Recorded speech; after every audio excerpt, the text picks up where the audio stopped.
So we're going to have a look at Pigeon, one of my favorite poses altogether. So, do you want to show us a sort of a sample of Pigeon for people who don't know what Pigeon is?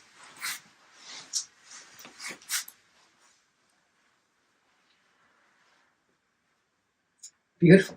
So I asked Sophie to get into it directly without giving her any instruction, because I happen to know that she is reasonably flexible and can do stuff that most of us can't do, or a lot of our students can't do. So traditionally, your idea of Pigeon is where the back leg is out straight, the front leg is bent. Depending on the person, this knee is going to be at some place here, the foot is going to be somewhere else, the back is going to be curved, the head and neck. Or you can go forward, allow yourself to fall forward into kind of a more restorative version of the pose. And you can come back up and maybe bend up the back leg. Yeah. And so now you've got the back leg. The back leg is now active. So release all that down and let's come to building this pose up from scratch. So my preferred way of coming into the pose is from all fours or dog, but come from all fours.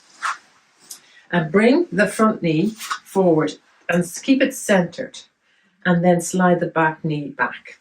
I like this because a lot of people do not have two things. Either they don't have the mobility to get into full Pigeon, or they have so much mobility that they fling themselves into it and then lose all of their control.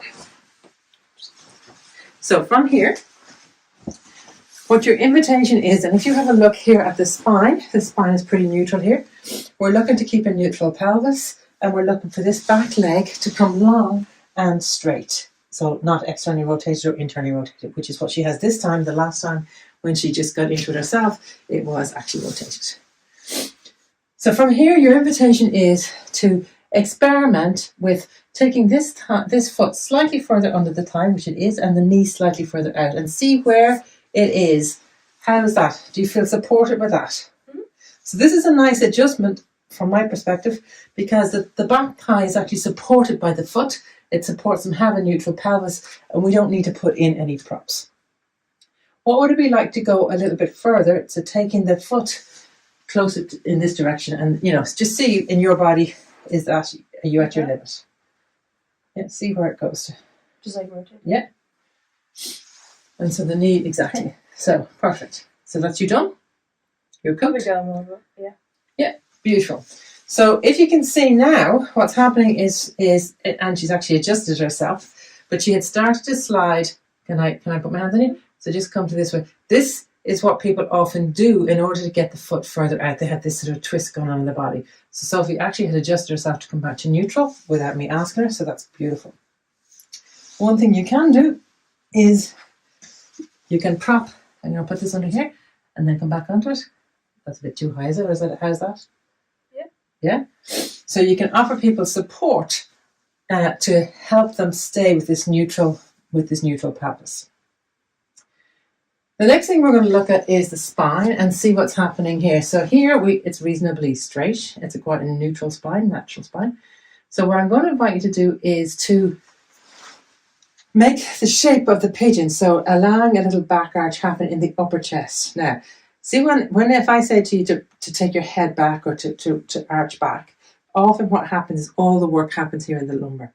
But where I'm looking for, and it might require you to take your arms a little bit wider so you have access across the shoulders, because so that now there's work happening here, less here, because we often dump into this area, and particularly in Pigeon, you'll see people who have a lot of mobility really get a lot of bend going on here, which is not what we want. We want to get a little bit here so that we have the chest. The way I describe it is coming into like the caw for a pigeon. So the chest is coming out like a big puffing up your pigeon chest.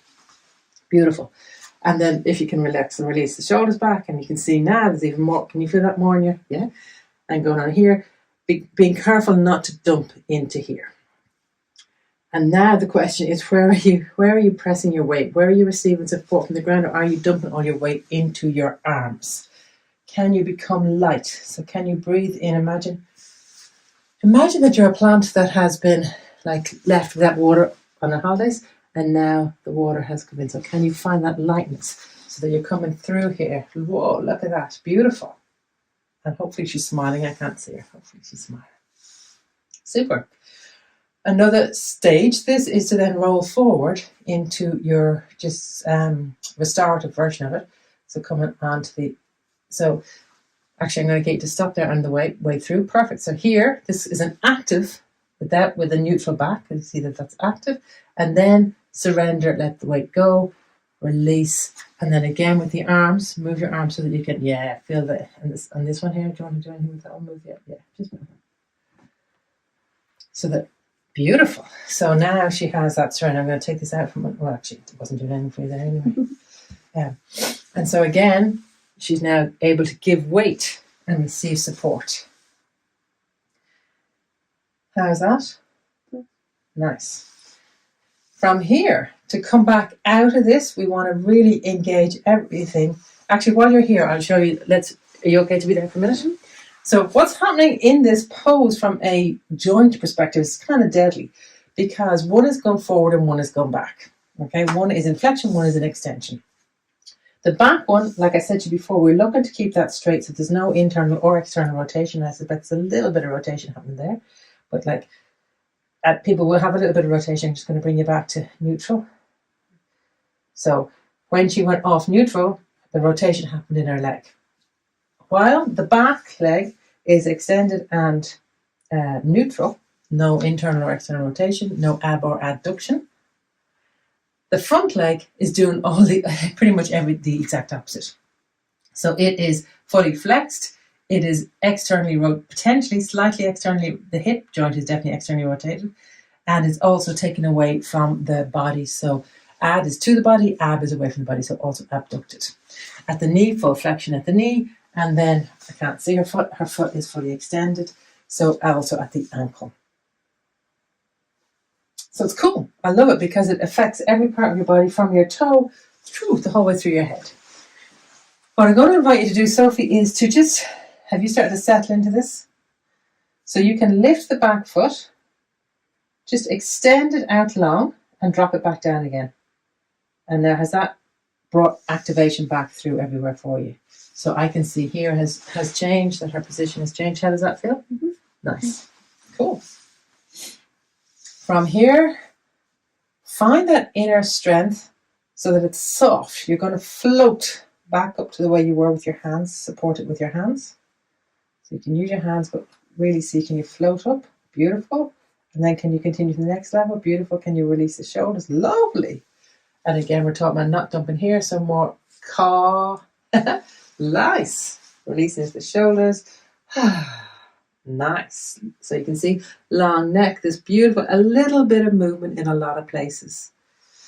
And then if you want to see what it's like to take up the back leg, I think there's a little bit of work going on through your hamstrings there, is there? Nice. And then release it back down. What I like to do is push in through my two hands so I can float back up through dog. Yeah, just put yourself to dog. Oh, that way. Perfect. Yeah. Excellent. Have some fun with it because again, it's now, sorry, the one thing I want to say before you go off and have fun with it is this knee. When there's restriction in the hip, what happens is the knee is going to take that pressure. So if people haven't got the mobility to take the leg out and they force it out or they prop themselves where they're up, but they haven't got they can't relax into it, then the knee is very vulnerable. So in this pose, if the people are really either have dodgy knees or if they're pushing too much, just turn them around on their back. And actually, if I can just lie down for a second, pigeon on your back is pretty much thread the needle. So there's your pigeon, your extended front leg if you want. Rotate it, abduct it, all of the same thing going on without putting pressure on that knee. Now go have some fun with it. Just a little quick look at breath in pigeon. So we've come into pigeon, just a kind of a quick reminder, we've come into pigeon from this sort of neutral position. We have then extended out into whatever version of pigeon is comfortable for people. We've been looking at the pelvis And while people are doing all of this, they're not really paying any attention to breathing. They're just so busy getting into the pose. If there's a lot of compression in the lower back, the breath is going to be short in the front. So for me, something like releasing down, and having people breathe into the front and the back of their lungs in this upper body allows creating this arch, little bit of arch in a lot of places. So it's more the thoracic breath. I talk about it as the caw, so that we are after all pigeons with this big chest to the front, and so caw. On the other hand, when we're down in this position, it's neutral position, we have breath coming full through the whole body. And when we come down into this position, the restorative position, again, the same as in child's pose. If you haven't looked at that video yet, have a look at that video. The breath comes into the back of the body. And we can have arms long, so the chest can come in under the armpits as well as into the back of the body. Have a look at the child's pose video if you want a little bit more information on those different breath positions, but it's very, very similar. Have some fun with it.